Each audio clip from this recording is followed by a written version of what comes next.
Hello everybody, my name is Chanel Stevenson. I am from the Kingdom of Eswatini, but I currently live in Nigeria. Um, the dream I'm about to tell you about happened a couple of weeks into our first lockdown. I had been fasting for about 7 days, just because this was nothing that we had ever experienced before. Um, I was just asking God for wisdom and understanding of what to do next or what was coming.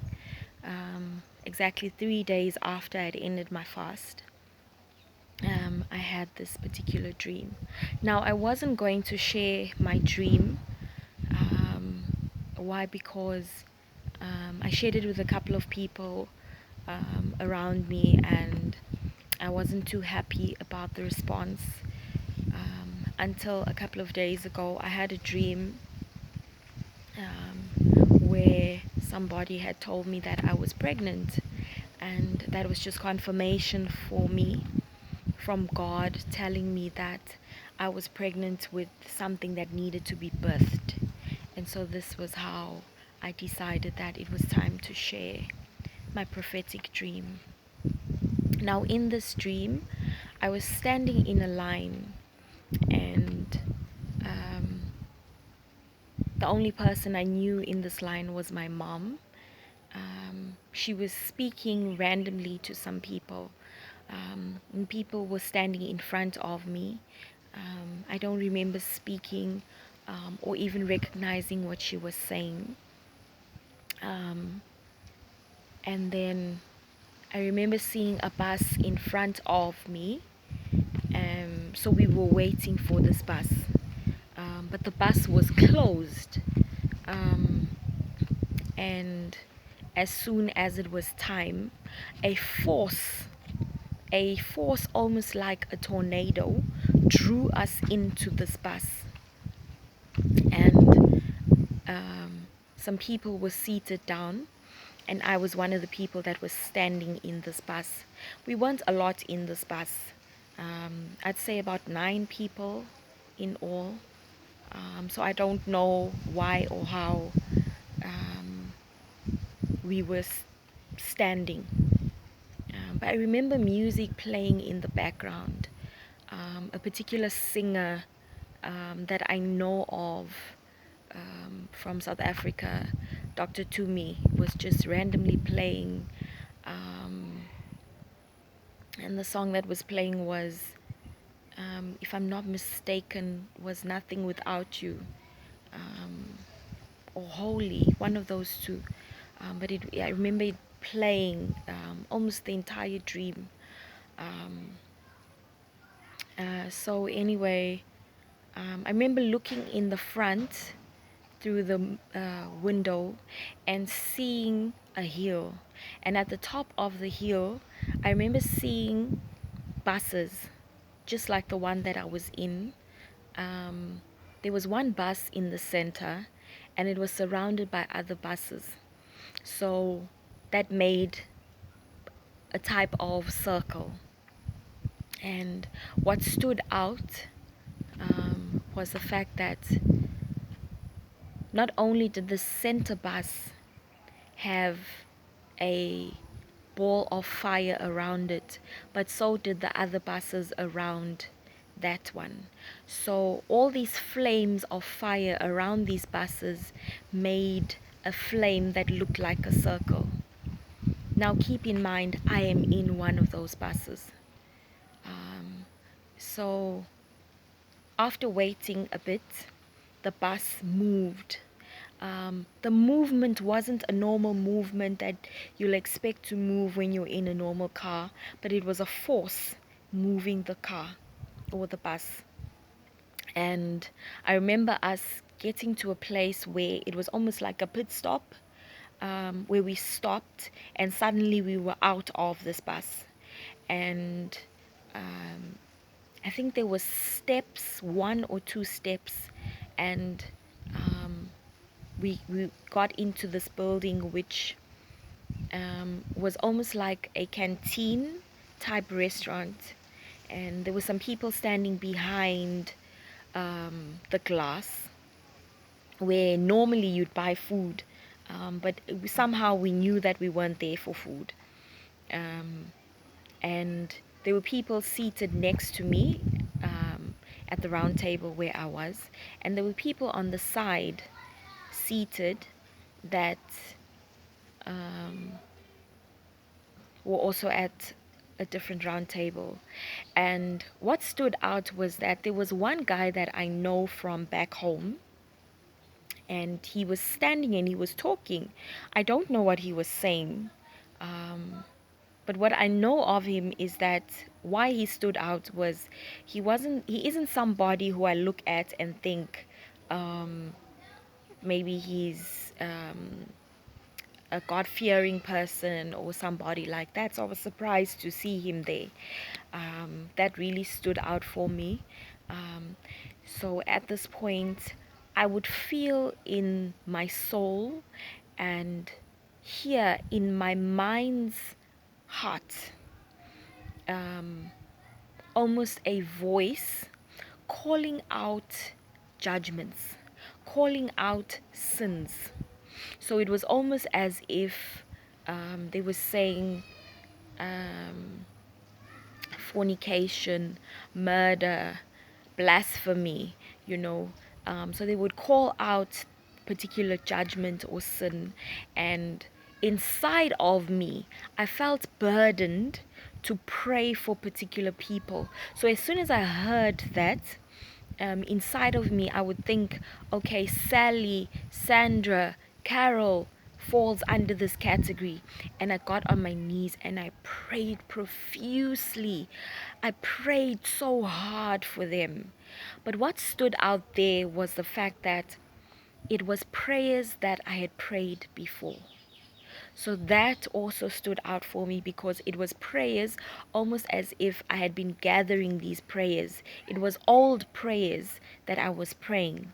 And then when I was done, when they were done calling the judgments, I would sit down and rest a bit. And then I would hear again murder, theft, and I would get on my knees quickly and pray these prayers that I had prayed before for these particular people that I felt fell under that category. And when I was praying, the burden was so strong, so deep, so profound. The burden was so heavy, so heavy. I almost felt sick to the pit of me, like I wanted to just throw up. That is how heavy the burden was. So I did this about 3 or 4 times, and the music still playing in the background. And then what I remember next is waking up. And when I woke up, um, I was crying profusely, tears rolling down my face. And it was almost as if I had gone somewhere, because when I woke up, I just took a deep breath. I was just like, you know. So I was just taking these deep breaths, and my entire body was shaking profusely. I was so afraid, and I got on my knees and I prayed for mercy and I prayed for grace. And that entire day, my whole body was shaking. I couldn't even eat the entire day, and I was not myself for about 3 days after that. And I just continued to pray for discernment. And the reason why it's taken me this long to share my dream was because I shared my dream with some people, and one of them, it just went over his head. Someone else just called it the dream, which it's not the dream. It's prophetic, and it's from the heart of God. And the next person understood the prophetic word behind it, and he was humbled by the dream. So that just made me feel like maybe it wasn't for me to share because of the response. But with the current dream, God was just telling me that maybe it isn't, the people around you at this point will not understand because I haven't spoken to them yet. So the people that you are meant to engage and to tell are out there, and they too are having these same dreams, these same visions. And so I needed to impart this because I need to tell you not to be afraid. Now is the time to share your dream, share your vision, even if the people around you do not understand what you are talking about. Just some pointers that I will put the scriptures below, but I just like to share where, how prophetic it really is, and what we are to expect. Just a little understanding of the dream. One, for instance, comes from Acts 2:17, where God speaks about the last days, where he says, I will pour out my spirit upon all flesh, sons, daughters shall prophesy. I'm just paraphrasing. Young men shall see visions, old men shall dream dreams. Joel 2:28 also speaks about the same thing, but he goes on to say, it shall come to pass afterward. Ask yourself, after what? After what? Afterward, that I will pour out my spirit. And verse 29 of the same chapter says, servants, handmaids, in these days I will pour out my spirit on.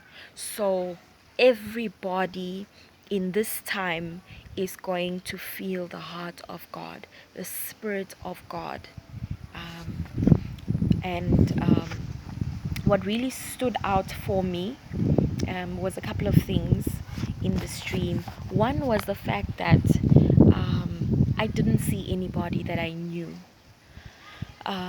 Just my mom, who afterwards I didn't see, and nobody that I knew except my friend who, in my human understanding and my maybe in me judging wrongly, I saw him there, so that just told me that the people that we expect to see when Jesus comes is not going to be who is going to be there, and the people that we look down upon and don't expect to see are going to be the people who are standing side by side with you.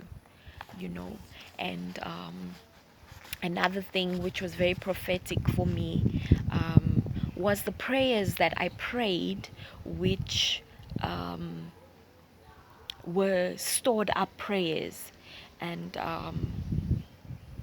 Revelations 5:8 and Revelations 8:3-4 speaks of the prayers of the saints, and the golden bowls of these prayers. And that just is so profound, because now is the time to spend time in the Word, praying, spend time engaging God. And do not be afraid for anybody that doesn't understand what you're speaking about, because there are people like you and I out there who God is speaking to and telling, to tell the world that Jesus is coming and the time is now. The days are evil. The days are evil. And he's pouring out his spirit of fire inside of his saints. And